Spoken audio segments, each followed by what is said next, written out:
नहीं होती। जब मनुष्य जीवन था, भरत शरीर था, तो उसमें भजन किया था। अब हिरण शरीर प्राप्त हुआ है, आत्मा तो नित्य है ना, भक्ति तो आत्मा की वृत्ति है, इसलिए ये भक्ति नष्ट नहीं हुई। हिरण योनि को प्राप्त होने के बाद में भी भरत महाराज को याद है कि मैं पहले जन्म में राजा था, राज्य छोड़ करके आया, लेकिन हिरण से आसक्ति हो गई, इसलिए इस बार जब हिरण शरीर मिला है ना, किसी से मिलते नहीं। जब अंतिम समय आया है, पानी के अंदर डूब करके अपना शरीर त्याग किया और अगला जीवन मिला ब्राह्मण का।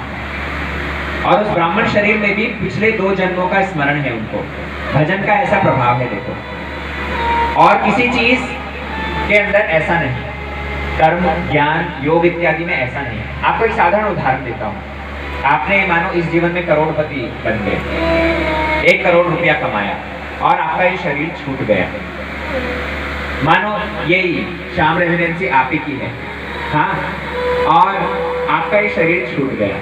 आपने क्या किया, वो बगल वाले फ्लैट में जन्म लिया किसी के यहाँ। बड़े होने पर आपको ज्ञान हो गया कि हाँ, पूर्व जन्म में मैं ही ये श्याम रेजिडेंसी का मालिक था। क्या आप अब जाकर के क्लेम कर पाओगे? जाकर के कह दोगे बोलिए मैंने ही बनाई थी श्याम रेजिडेंसी का मालिक मैं हूँ, मैं मालिक बनूंगा? कर सकते हो? धन, विद्या, ज्ञान, ये कुछ भी वस्तु साथ में नहीं जाती। जो कुछ भी कमाओगे सबका सब यही रह जाएगा।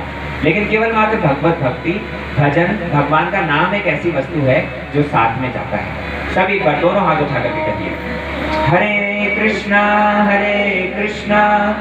कृष्णा कृष्णा हरे हरे, हरे राम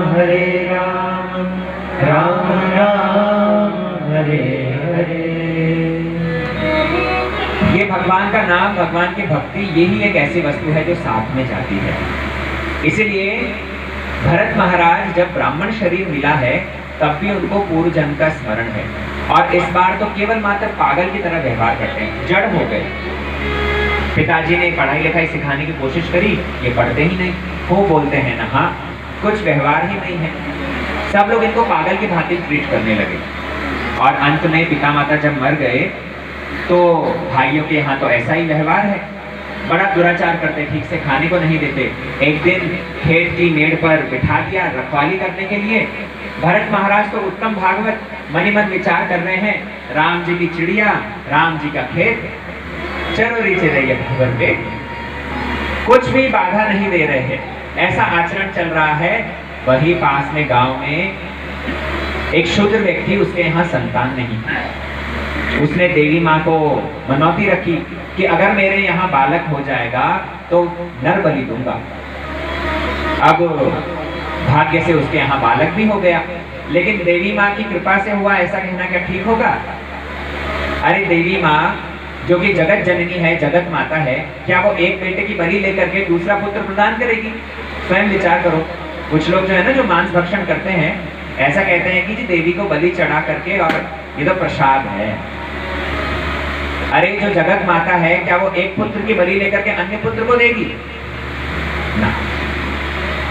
भाग्य से उसके यहाँ संतान हो गई। नर बलि देने का जब समय आया, सिपाहियों को भेजा है, तो सिपाही लोग खोजते खोजते यही भरत महाराज को, ब्राह्मण शरीर को पकड़ लिया। इनको लेकर के जब जगाए गए हैं, वहीं पर इनको खूब पेट भर के खिलाया। भरत महाराज मनी मन समझ तो रहे थे कि बलि की तैयारी हो रही है, पर जब मरना है तो मरना है, अभी तो भगवान का प्रसाद समझ के खाओ।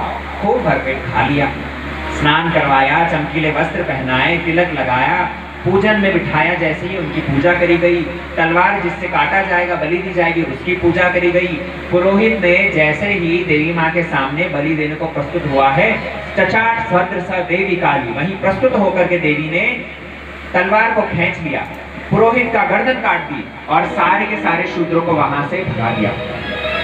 देवी माँ इतनी उग्र स्वरूप धारण करके वहां प्रस्तुत हुई थी, भगवान के भक्त को, मेरी संतान को बलि देने के लिए प्रस्तुत होते हो। उसी समय पर भरत महाराज जिस माला से जाप कर रहे थे, उसी को देवी की गले में पहनाया, शांत करवा करके भरत महाराज भक्त है ना, देवी को उपदेश देते हैं। अंत में देवी का अंतर ध्यान हुई। संत लोग बहुत अच्छी बात कहते हैं यहाँ पर, बोले भक्त कृपा के बिना ना भगवत कृपा भी नहीं होती, भक्त कृपा के बिना इष्ट की कृपा भी नहीं मिलेगी। क्या प्रमाण है?